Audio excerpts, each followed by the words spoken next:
Good morning, everyone. Welcome. Good morning, Megs. Hey, Greg, how are you? I'm doing fine. How are you? Interesting times. Interesting times. Interesting times we're living in. I don't see people here. Let's Uh-oh. That's interesting. I could put people's comments up. So I don't understand why I don't see anybody.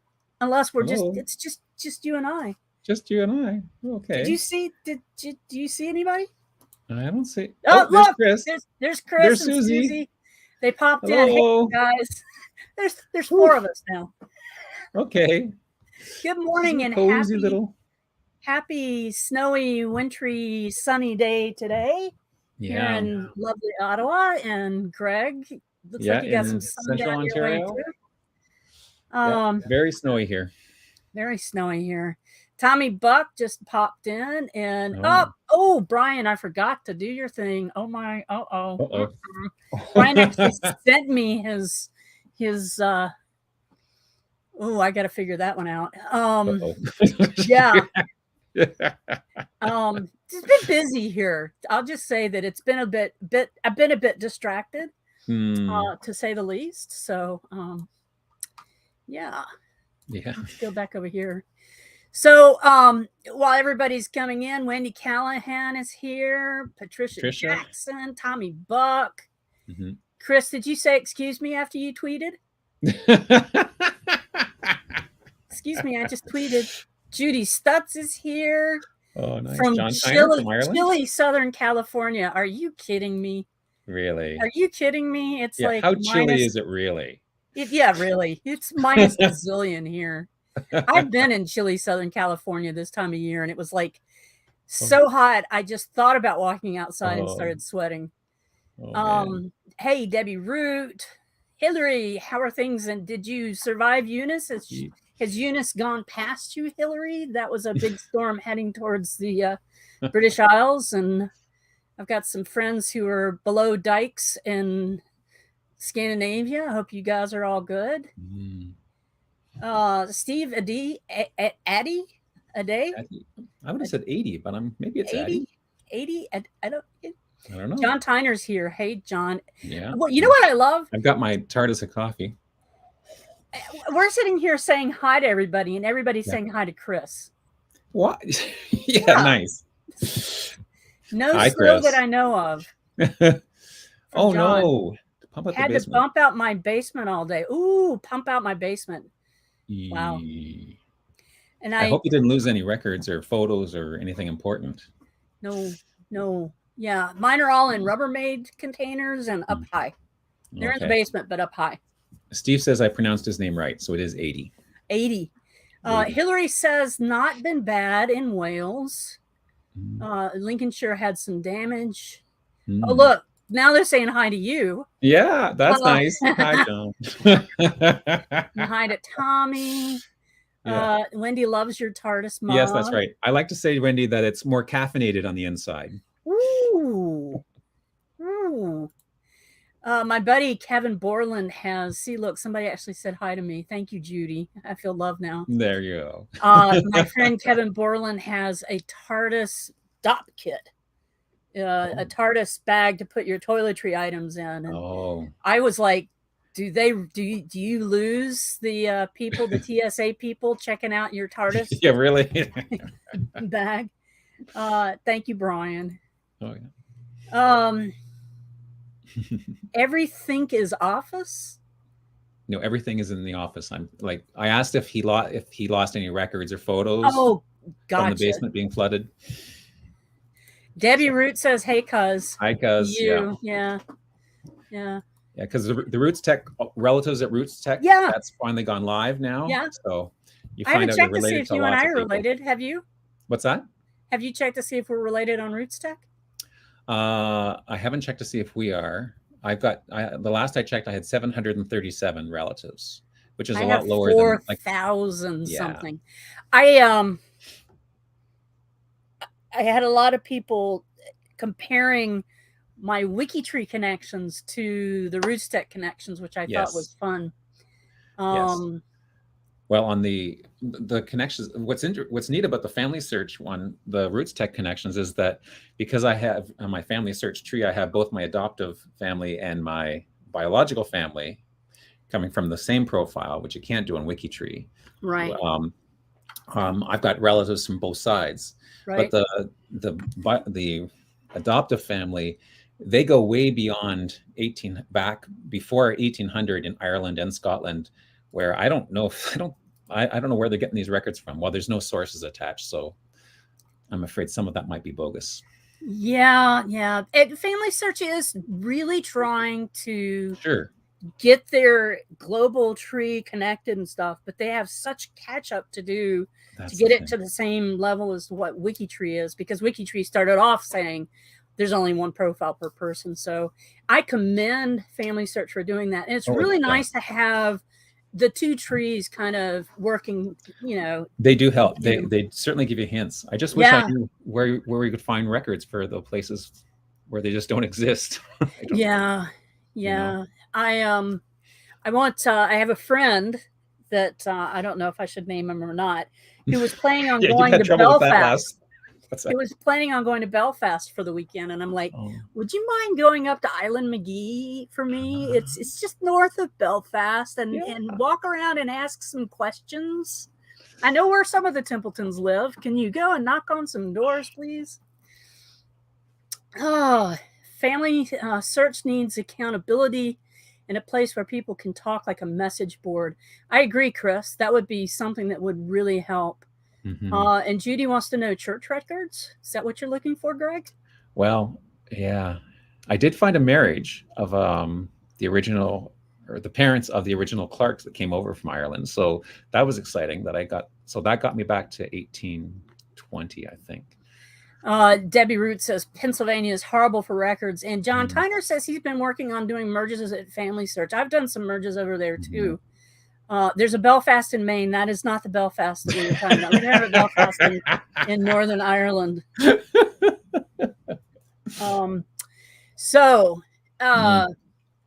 I am slightly distracted today because there's some weirdness going on not too far from where I live.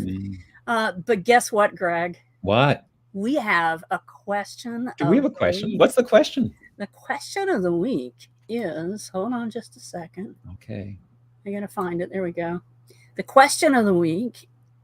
Oh, that's weird. Ooh. That is weird. Flashy. Now I got to fix that. Stop. Share. Let's try this again. There we go. Woo! I was flashing all you people. Excuse me. I'm very sorry for that. I was going to tell them about the guy I saw on TV a little while ago. He was that's right. He was kind of flashy. Oh, let's see. So the question of the week is, do you have African roots? And we have 16 answers, which are good. Always remember to go through in the G2G post and the Facebook posts and upvote these great answers and get involved. Answer some of them if you'd like to. That's nice. It's always fun to watch some of the back and forth amongst people. Judy says, no, I do not have any African roots. No. And I don't either. I was very disappointed considering that my family was very Southern, but where my family lived in Appalachia or whatever you want to call it, the mix of African and the people that came over, the Europeans, was a bit different than what people normally think of as the South. I have one great grandfather by the name of John Levon, who I've been told possibly mixed with French, Spanish, and Afro-Caribbean ancestry. He was a ship steward who came to South Australia in the 1850s, married my Northern Irish great-great-great-grandmother, Anne Trotter, and had 7 kids. Haven't been able to trace back any further than John. Now I'm scrolling down. I'm pretty confident the African ancestry due to it appearing across most of my DNA tests, 2 to 5%. So I've worked with people who have about 3% African ancestry, and it goes back to a fourth or fifth great grandparent that lived in the late 1700s, so 1770 to 1790. But she says her auntie gets 6 to 8%, and also descriptions that she's found of some of John and Anne's children makes her think that they're also other cousins. So interesting. Mervyn Taylor. Technically, we all do, right? That very good point. Very good point. If you go back far enough, we are all from the same place. But for me, no recents, no one. Yes, a male ancestor was transported from the Caribbean islands to Tasmania or New South Wales. And I'm heading the Black Heritage in Australia sub-project. Good for you, Shoshana. Ooh, nice. And I like your last name, Lucky. I have an ancestor whose last name was Key, Key. Oh, and his first name was Luck. Really? I kid you not. No way. I kid you not. That's crazy. Brian, I don't know what to do for you, bud. I messed up royally. Let me see if I can find it.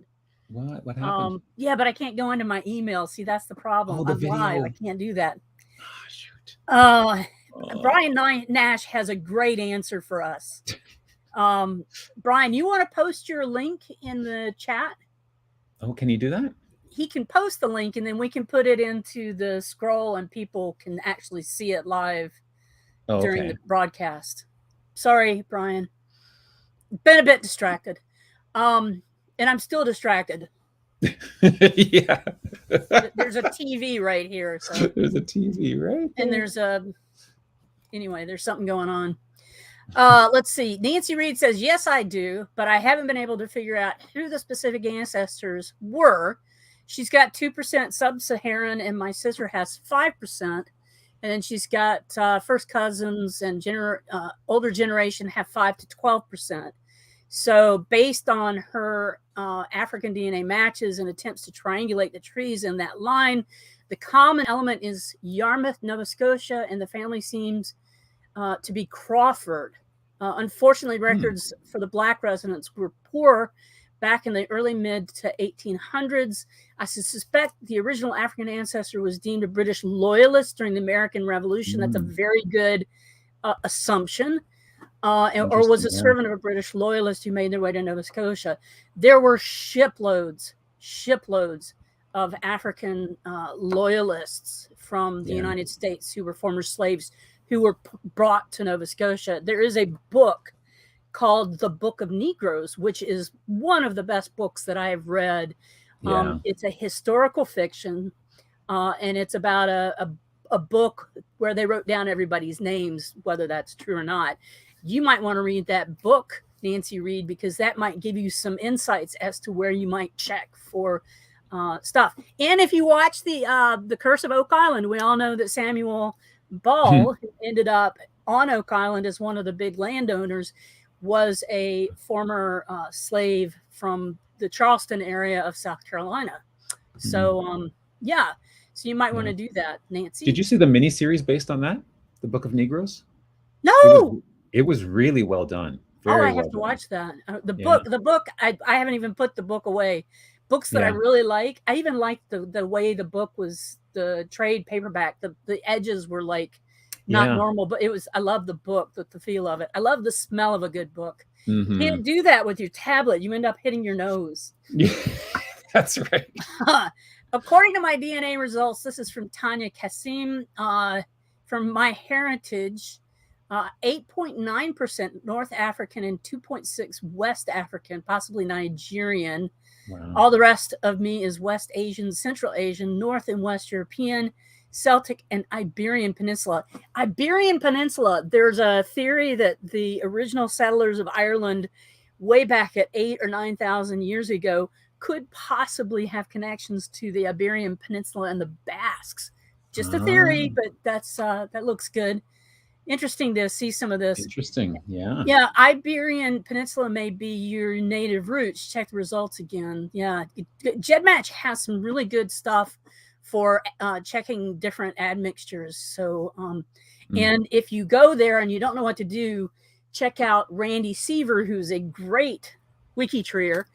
Randy Seaver has a blog post on his Genia Musings blog that tells you how to work those admixtures and stuff at GEDmatch. So you could do that. Matt Malker says, yes, I'm a descendant from Elizabeth Key. Wait, Key? K-E-Y. Wait a second. I gotta check that out. On my father's side, according to my DNA results, I'm 1% Benin Togo. However, I don't believe it comes from Elizabeth Key, since none of my cousins on my father's side share that. I gotta Matt Mulcher. I gotta write that down. Matt Mulcher. Yeah, that's right. Yeah. Check on his keys. Yeah, that's right. So that's interesting. People are trying to figure out it's one of the hardest things to figure out.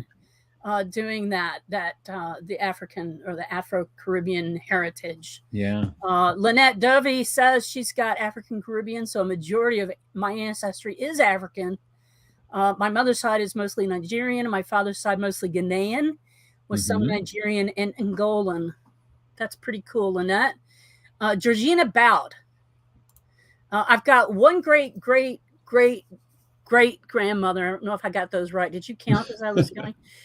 Grandmother, she is Krotoa Eva Van de Goren Gincona Meerhoff. What? You just did that just to trip me up. Yeah, really? Oh my goodness. Her husband was Peter Havgard Meerhoff. She is a Khoikhoi, Khoi, Khoikhoi. They probably lived in Zuid, Africa for 10,000 years. Or is that 10 years? There's a decimal point rather than a comma. The Khoi language consists of cliques, yes. She grew up in the house of Van Riebeek. She was first inhabitant of the Cape, baptized. Oh, okay. Very, very interesting, Georgina. About. I'm familiar with that. I know that in Ghana, my son spent some time in Ghana studying drumming, believe it or not, and they would snap their fingers before they would shake your hand, and it had to be a specific hand, and you had to do something specific for an elder in the. Wow. Yeah, it was pretty cool to live through his experience with African drumming, which was fun. I've never heard of that. Excuse me. So, and I've also heard about the clicking. I've heard that there was some clicking going on in the Ghanaian village he lived in while he was studying too, or stayed in. Known parts of my family trace back to Case Pilot, Martinique. Some were enslaved, but later emancipated. Not surprisingly, DNA indicates West African. That's from Stephen Blanchett. Yes, I do. On my father's side, my ancestors are from Africa. From what is now known as Senegal, Benin, Togo, Ivory Coast, and Nigeria. Recently, I found out that I have an ancestor from the Maghreb. They came to the Bahamas and later the U.S. That Marion Cerruti. Cool beans. T. Dowding. I do. My maternal great-grandmother was Ugandan and had connections to the royal family. Great-grandfather was a German aristocrat. So it was the first legal interracial marriage recorded in the kingdom of, I want to say, Toro. I don't know if you meant Tongo. That's really interesting. Wow. That is interesting. Yeah. What year was that? So great-grandfather, great-grandmother. So that was not that long ago. About 100 years ago, maybe? Yeah. About 12 years ago, my dad and one of his sister-in-laws discovered that my great-grandfather was mostly African and Native ancestry. His family was from Nova Scotia. But he was born in Massachusetts. They've been able to trace that line to a slave that was purchased in, I believe, South Carolina. And you may be talking again about some of the loyalists enslaved who were transported to Nova Scotia by the British. So you might want to check out that book again, the Book of Negroes. Give you some ideas of where you can check. And the native ancestry, if it's truly Nova Scotia, it was probably Mima. So Mima. Okay. Yeah. Roberta Estes is her native line, her maternal native line goes to the Mi'kmaq. Isn't that interesting? Really? Yes. Yeah. Notice how we go really high when we get excited. Yeah. Yes. I don't know. For some reason I would have just assumed it was more of in the Central Plains, Yeah. in the US. Yeah. My great granddad. This is from Jennifer Bristol. My great grand uncle did his uncle. My great uncle and had his DNA done, and it shows 3% West African Congo area. So again, I'm saying that 3% I've noticed goes back to about the late 1700s. Yeah. Lawrence Bristol's New Jersey will states he was black, but we're having difficulty finding any other records of him besides a court case. We don't know if he was enslaved because there's no manumission records for him. Sorry. Right. Manumission? Yes, thank you. I'm 6th generation Caucasian African. This is from Linda Hayes. I've lived here for 50 years. I visited enslaved holding cells, whipping blocks in East Africa. Broke my heart. My son too. When they were at the slave castle in Accra, he was spectacular picture from there, from that castle. Amazing. Amazing how he was affected by that too. A friend in Liberia. Wow. That's pretty cool, Linda Hayes. And then the last one is I have DNA from sub-Saharan Africa, actually from 2 places in Africa, Congo and Senegal, which suggests an enslaved ancestor or 2, since how else would they have gotten together at that great distance? No idea who my closest African American ancestor was, despite much speculation. This is just great, and that's from H. Check out the project. Let me see if I can get there really quick. Find projects. There you go. And now let's go down our list here. And you can check out the Africa Project, but where I'm going is the Black Heritage Project. Emma Macbeth, Denise Jure, and Eowyn Langhoff are currently leading those. They've got a lot of activity in the project these days. And you might want to check that out and see if there's anything that you can do to help get your information better done based on the information that they're learning in the Black Heritage Project. So check that out. Yeah. They hit a milestone at the end of December, right? Yeah, they did. That was part. I mean, I remember one of like when we 50,000. It was something like that. Yeah. Yeah. So check that out. Check out the Black Heritage. Check out the Book of Negroes. For those people, there were quite a few people in our comments and stuff that were talking about Nova Scotia, and you can see it's like I said, it's a historical novel, but it really does give you an idea of what it was like moving in that direction. So not too bad, Greg. You've got time to spend the rest of the time. And we never said Sarah is not here today, and that's okay. Yeah.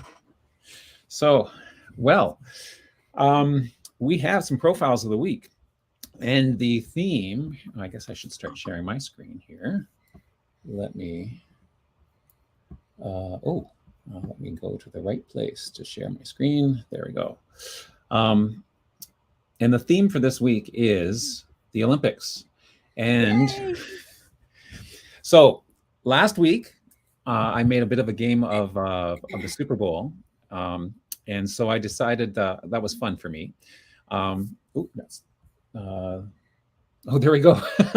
So Mags has already gone through the app. If you check out the link that's in that's showing on the screen in the banner there, go to that and fill out there's just 4 simple questions, and then you will be registered to be part of the Olympics team, because we're having the Olympics. The team. Olympics, yes, the 2022 Winter Olympics.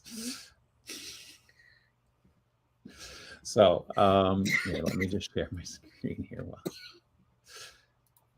I'm hoping that you all are getting there. Where we go? There we go. Share. Can you put the link back up, please? What's that? Put the link back up. Did I take it down? You might have. Yes, you did. Sorry. Put that link there back we go. up. No problem. And did Brian put up his link to his video? I'm so sorry I didn't get that taken care of, Brian. No, that's we were all we were both being a little distracted there. Okay, so is anyone going to that link and registering? I don't see anyone registered yet, but go register, because we're gonna play. We're gonna play. Greg is so fun. Well, I'm trying. There, let me just type it in. You say that if I type it in here, it will not show up. Right. Well, it'll be there, but they won't be able to click it. Oh, okay. Oh, well. So, I don't know if you all noticed, but I was selected as a flag bearer for yes. Canada. For this. Okay. So yeah, I do want you to go to that link, fill it out. It will only take a few seconds. But in the meantime here, let me share my screen again. There we go. So the theme for this week is the Winter Olympians, because of course the Winter Olympics are still going on. And so I thought I would make going through the profiles a bit of a game, and make we could all participate. So if you register to be part of a team, then your name will show up here as we go through the profiles. And it'll show you who the closest relation is, and then it'll go out to the least closest. Yes, I've got it so that should work. So if people could reply in the chat to let me know if it's working, or if they're registering, or if they're registered yet. That morning, Denise. Good morning. But I'm going to start. I clicked the link here and it worked for me. Thanks, Kathy. Okay, Judy says she's registered. That's great. Okay, then. Are you all flag bearers, or is it just me? Well, I'm going to, first of all, I'm going to start off with the first one on the list, who is Dick Button. Okay. I'm going to zoom in a little bit. Does that help? Yep. Okay. Do you want me to go with one more? There we go. I might be scrolling more when we do this. So Dick Button was born in the 1920s. Still alive. Most of these Olympians, Winter Olympians that have been profiled, are still alive. So you'll see that they're just born in, and it just gives the decade. And he and many of them also, because they're still alive, have fairly short profiles, though there are some notable exceptions to that. So Dick Button's an American figure skater and skating analyst, 2-time Olympic champion, and 5-time world champion. The only non-European man to have become a European champion. And he's credited, which is interesting. Yeah. But what also is interesting, he's credited as having been the first skater to successfully land the double axel jump and the triple jump of any kind, the triple loop. He invented the flying camel. Now, I've heard the word flying camel. I don't know what it means. I picture a camel flying through the air, but I'm pretty sure that's not what it is. It's a lot less bulky, for sure. A lot less bulky. But it's actually quite beautiful. And yeah, well, how cool is that? So this is the guy who invented that. Yeah. And at one point it was just called the Button Camel for Dick Button. That's his name. Now, what I ended up doing, a better word for flying than button. The Button Camel or the Flying Camel? Yeah, I don't know. What I ended up doing to find out some more details is most of these profiles under sources, they have, well, this is an interesting one. It only has the one source, which is the Wikipedia article. Many of them have multiple sources, including a Wikipedia article. So I've gone to the Wikipedia article, which is much more descriptive, and also gives the highlights of all the championships and medals that they've won. So that's kind of a neat thing to have. Okay, so I'm hoping lots of people have registered, so let's just go see. So welcome. Wait, Debbie Root says she used to be able to do a flying camel. That is very cool, Debbie. Very cool indeed. Wow. I'm not taking down the link, so I'm not showing. So if I just burst out with something, you know what it. Yeah, that's right. Okay, that's great. Okay, so look at all the athletes. So here's all the athletes. So welcome to the Winter Olympics. So here's all the athletes: Chris, Debbie, Greg, that's me, Hillary, John, Judy, Kate, Catherine, Kathy. Kathy, I think I used yours. You did it. You submitted multiple times. Megs, Steve 80, Sue, and Wendy Callahan. And so here's the teams that are competing. We have one athlete from Austria, two from Canada, two from Great Britain, an Irish, Italian, two from Italy, one from Luxembourg, one from Mexico, one from Portugal, and three from the United States. Woohoo!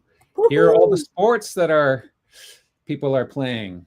Who put in genealogy? Genealogy. It's a winter sport. No, it was not on that. Was that on that list? It's on the bottom of the list.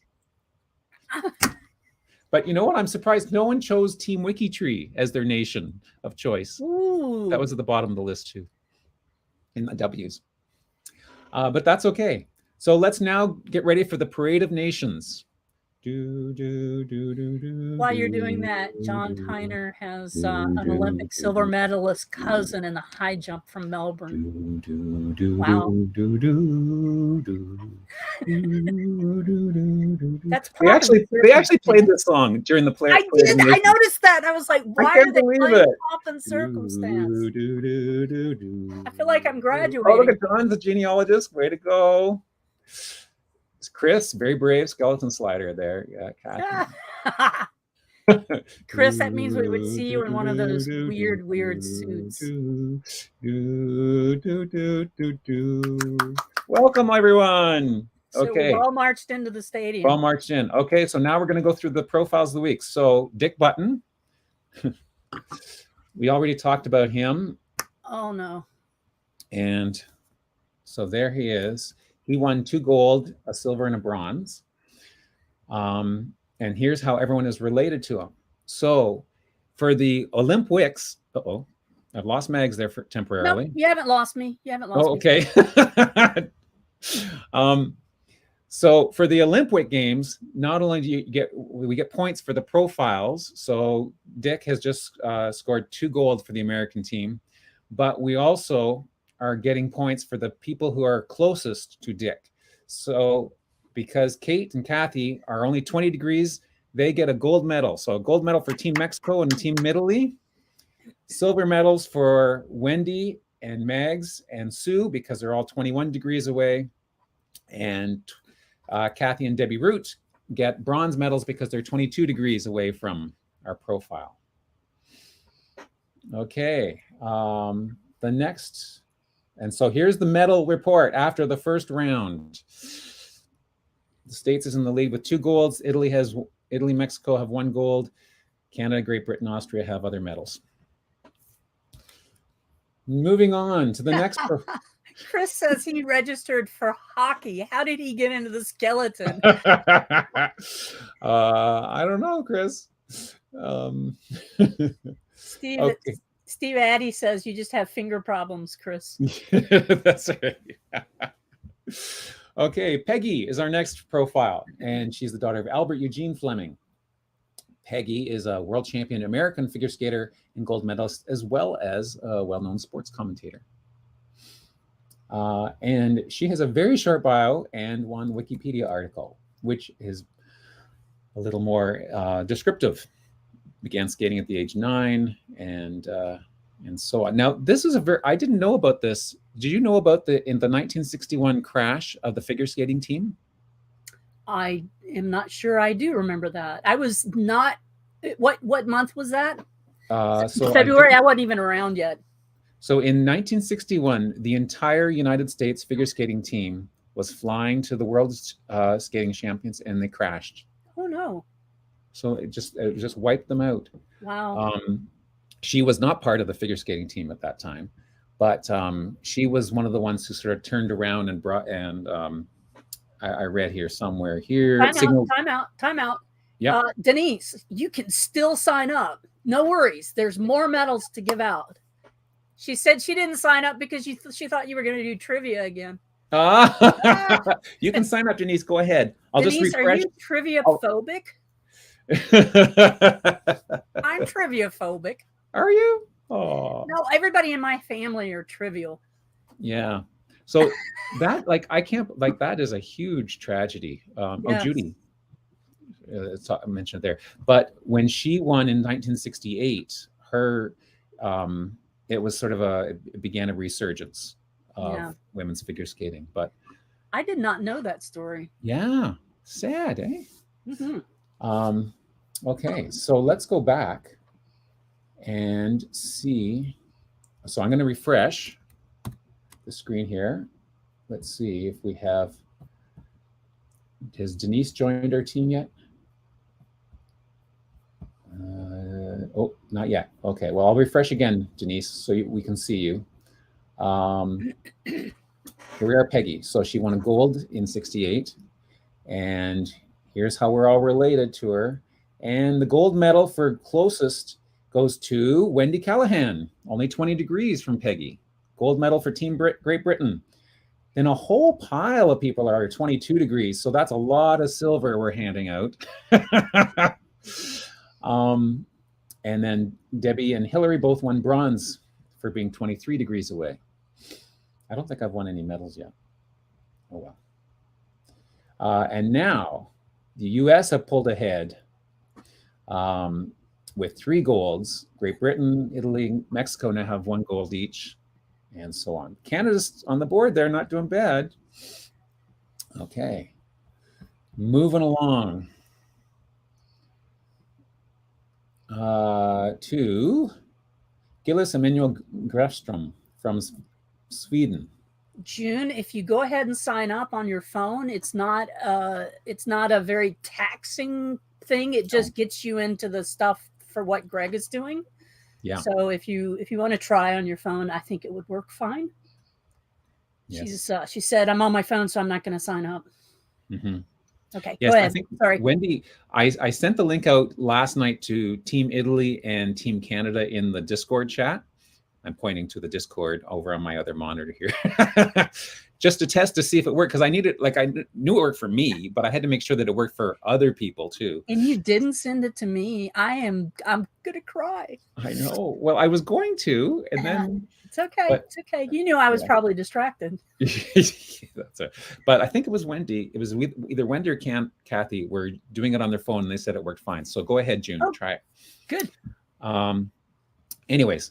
We're on to Gillis Emanuel Grafström from Sweden.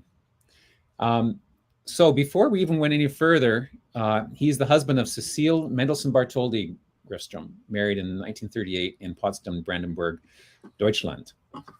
So that last name, does that sound familiar to you at all? Mendelssohn Bartholdy? Yes, it does sound familiar to me. Yes, because there's a famous musician, Felix Mendelssohn, who turns out to be Cecile's great-grandfather. Of course. Of course. Isn't that cool? That is just so trivial. Anyways, I just thought that was very cool.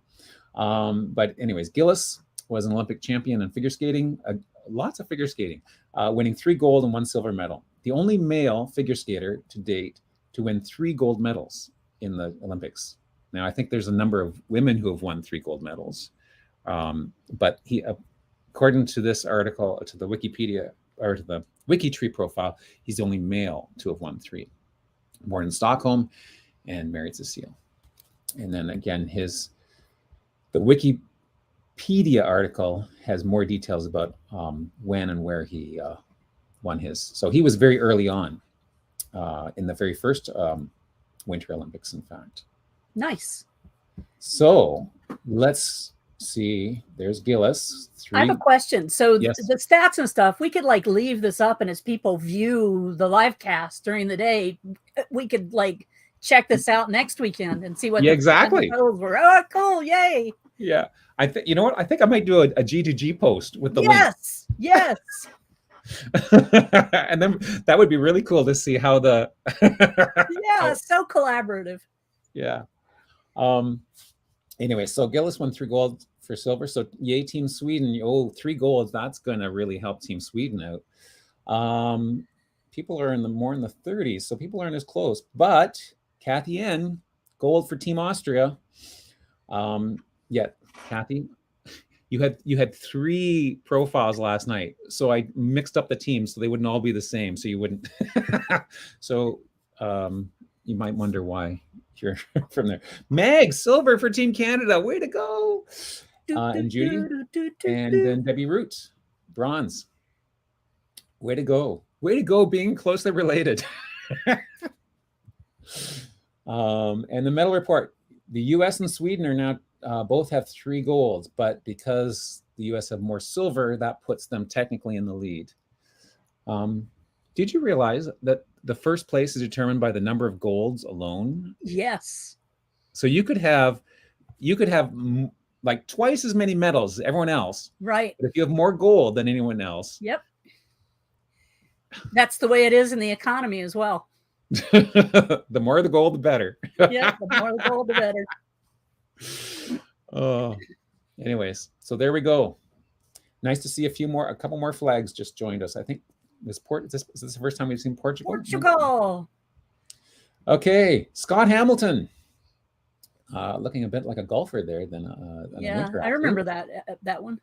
Yeah, he's a world champion American figure skater and Olympic gold medalist, known for the backflip on ice, which is illegal.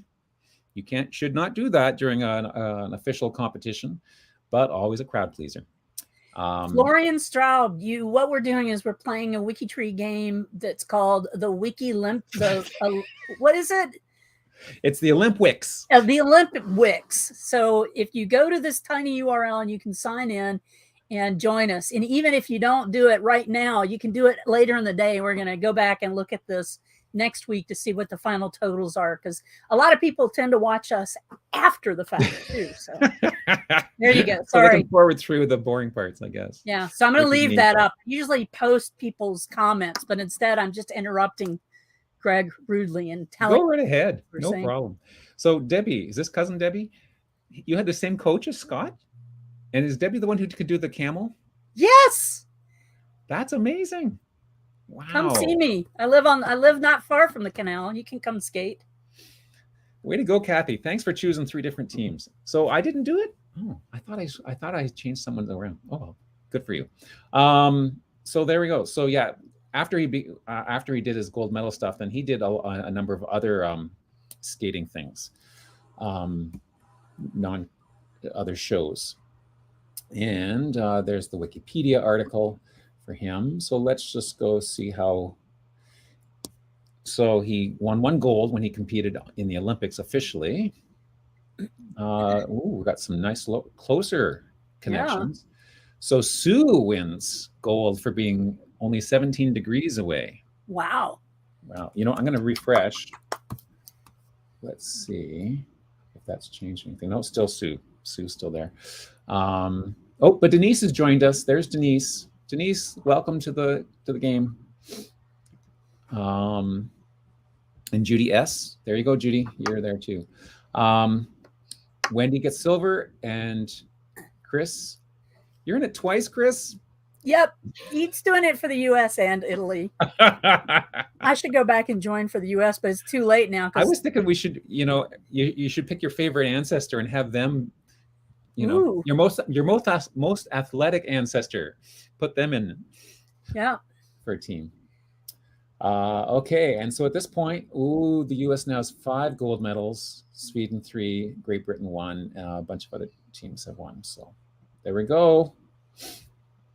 There's one more. Who was the new one that arrived? From Portugal. Oh, Luxembourg. Luxembourg. There we go. And Austria. Yay. Excellent. Okay. Going on to Eddie Sixten Yornberg, again from Sweden.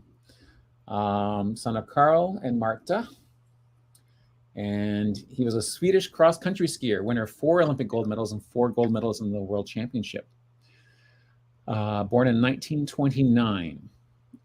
I love this. In an interview from 2010, Sixten Yornberg describes his first home as a 2-room hovel, half cottage and half cowshed, where one would not even be allowed to keep cows today. Eventually, there were 9 children in the family.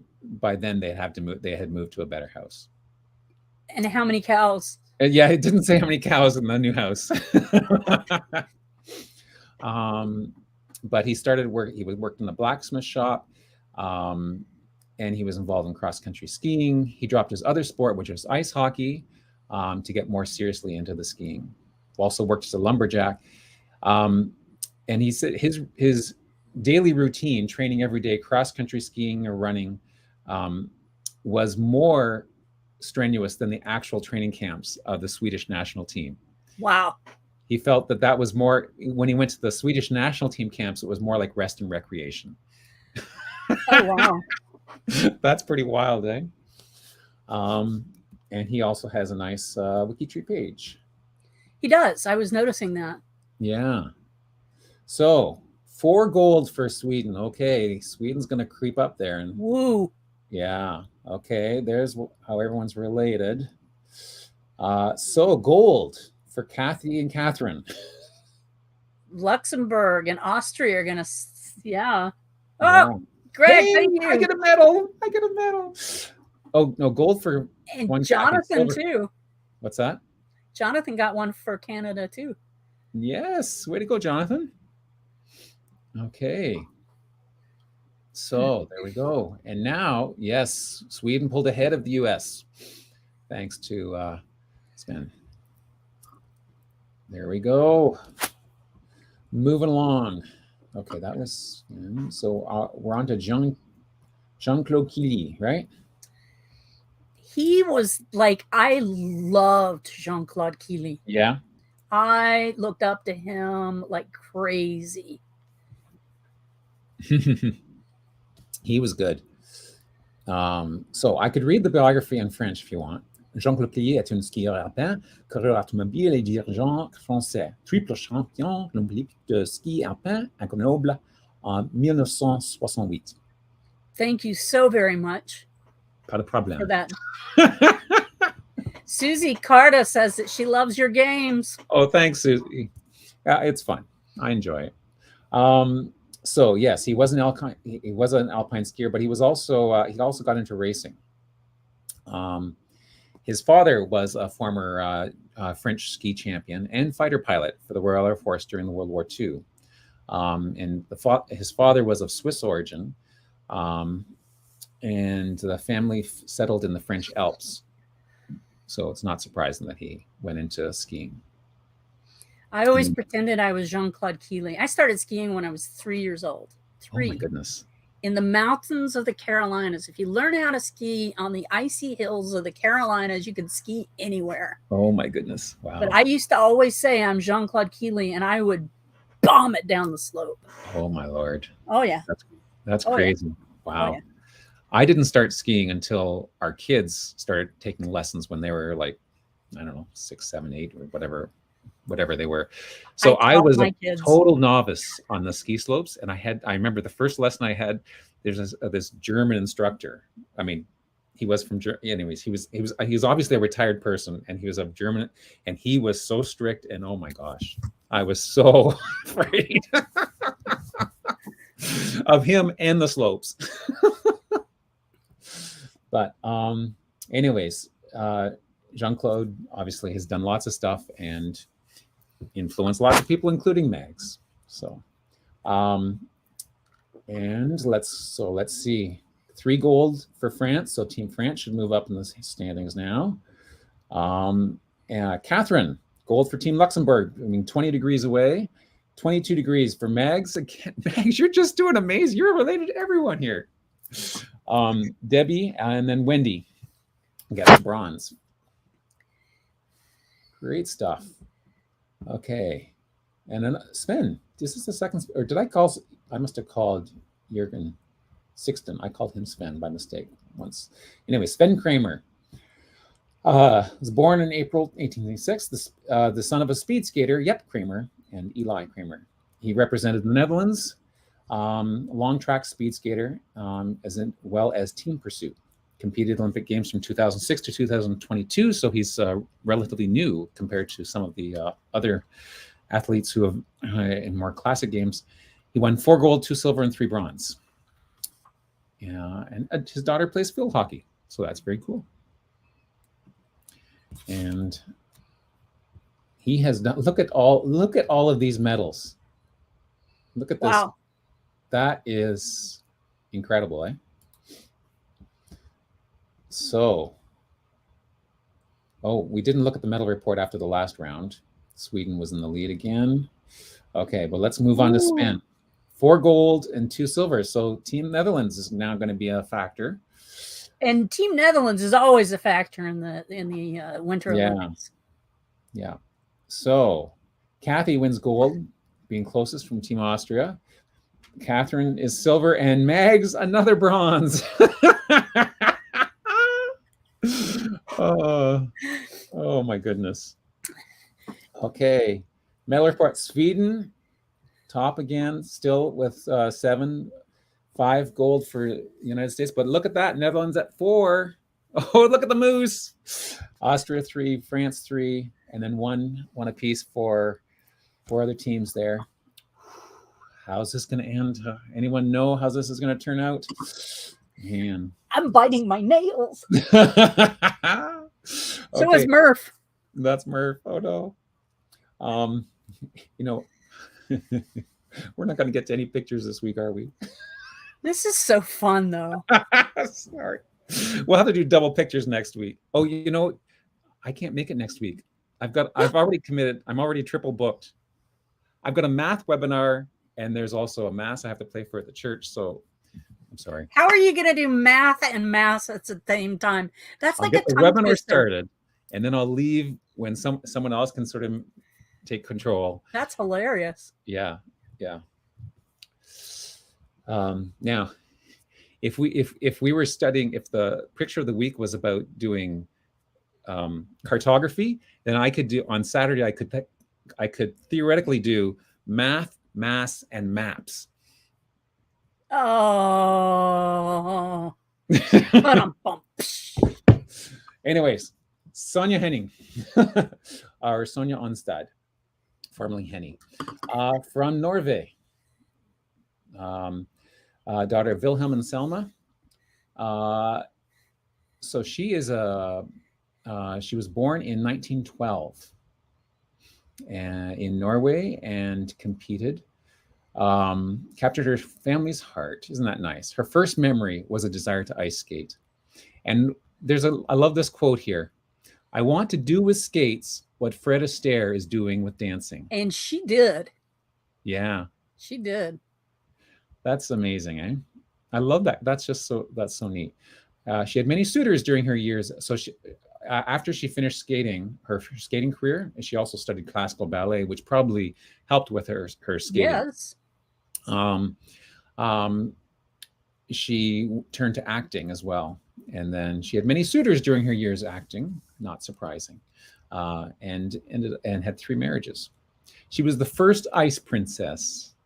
Oh. Isn't that sweet? It says setting a precedent for later figures like Peggy Fleming. We just talked about Peggy a while back. Tara Lipinski, I'm not familiar with her, but Nancy Kerrigan I'm familiar with, but I don't think it was because of the Ice Princess story. I think there was something else she was famous for. Anyways, she was the first to wear and insist on white skates for women skaters. That's an interesting piece of trivia, I thought. So her first Olympics was in 1924 at Chamonix. And then she was a 10-time world champion, 6-time European champion. Very good. Look at that medal. What's that? Look at that medal. Yeah, neat, eh? Look at all the names they had for it. The Nasturtium of the North, the Ice Queen of Norway, the White Swan. Little Miss Moneybags. Yeah, I know. She had crazy cool dimples, too. Yeah, look at that. So sweet. Anyway, so let's see when Sonia enters the race. 3 gold for Team Finland. Okay. Let's see how everyone else is connected. And the gold goes to Team Great Britain and Canada. Megs, gold medal. And Wendy, Kate, Judy, Kathy all get silver for being 20 degrees away. And both Chris's and Sue get bronze for 21 degrees. Sweden in the lead with 7. United States with 5. Netherlands 4. Austria, Finland, France all have 3 now. And then some 2s. And we're getting there. Okay. 3 left. So we have Frank Gilchrist Rankin, who is a Canadian. Yay, Canada. From Stratford, Ontario, born April 1st, 1891, son of Joseph and Catherine Morrison. I wonder if Justin Bieber would be related to him, because he's from Stratford. Yeah. Someone put in his mother. When I first looked at this profile earlier in the week, it had his father's name, but not his mother's. But I found I found a find a grave, and I found a census for her. And I was going to go put it in, but I got distracted and never did. But someone did. So thank you for Lori. Thank you, Lori Crothers, for adding his mother's profile. I really like Lori. Yeah, that's great. So I thought about it. She did it. So she's a doer. It was kismet. Yeah, that's right. So he wasn't an athlete in the Olympics. He was unfortunately hurt before the Olympics came along, but he did coach. He turned from he was an athlete, got hurt playing hockey, and then he turned to coaching, and he did coach an Olympic team to gold. So we'll count that as a gold medal performance. And so he has 1 gold for Canada. And let's see how close people are related. Megs is the closest, 22 degrees. Yay, Team Canada. I can't believe this is not rigged. It is not rigged at all. I can't believe it. My goodness. Kathy Nav was talking about the story that I knew about. Yeah, we weren't going to talk about it. Yeah, okay. No. Okay, Kate and Kathy got silver, and then Wendy, Judy, and Denise, congrats for bronze. And here are the medal reports. Sweden is again with that. Sweden and the United States, they're just sitting on their butts, just they're and the Netherlands is in 3rd place. That's so. Look at that. Oh, Chris, come on. Okay. Okay, so we talked about him. Chris Ferriello, you could just say that I'm relatable. Relatable. Yes. Georg Toma, son of Albertus Toma, and we don't know his mother. And I did not look him up to find out.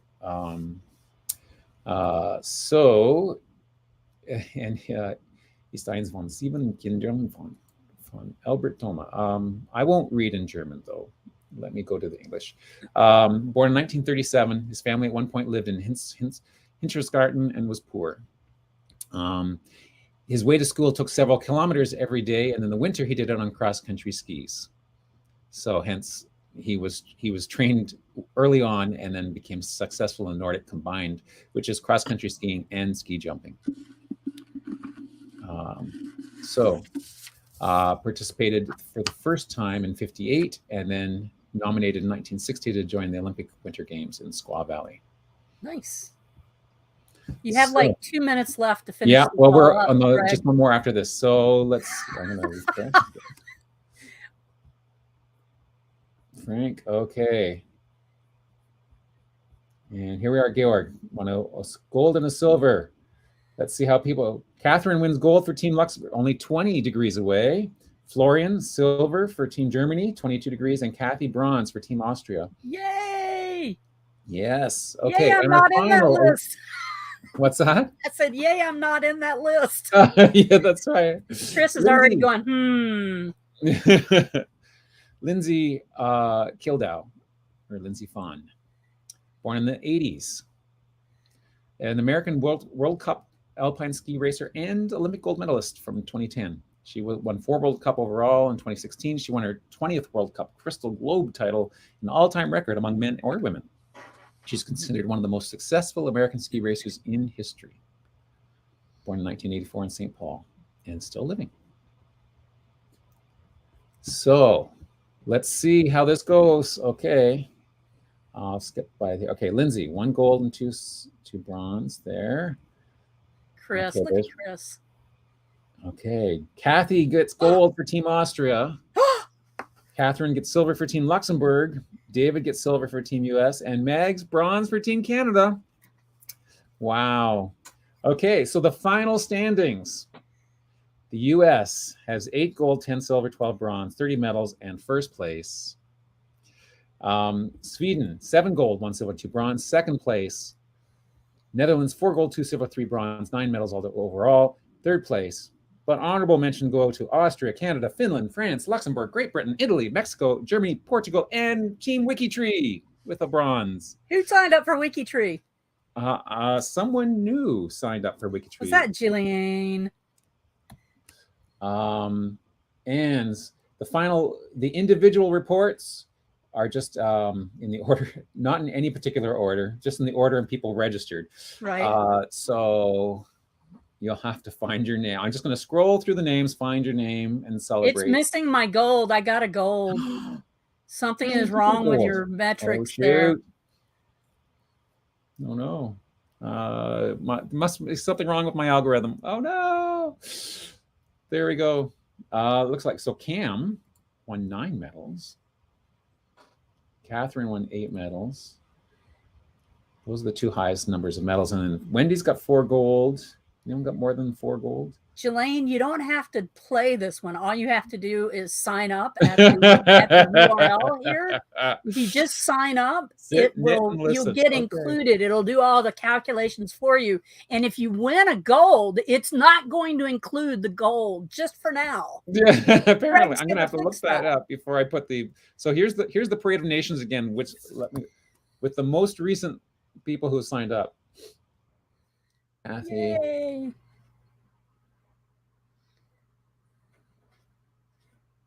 Okay, so yeah, just go to the URL there, Jelaine. Yeah. Denise share it. Ah, nice. Genealogist. There we go. Yay, WikiTree. Congratulations, everyone. It's time to go. We'll see you. I'll see you next week. I think Sarah will be here next week. We love Greg and his games. Maybe Greg you're gonna help me get this all put together for next week, right? Yeah. So I can show Erica. So we'll see you next week, people. We enjoyed being here.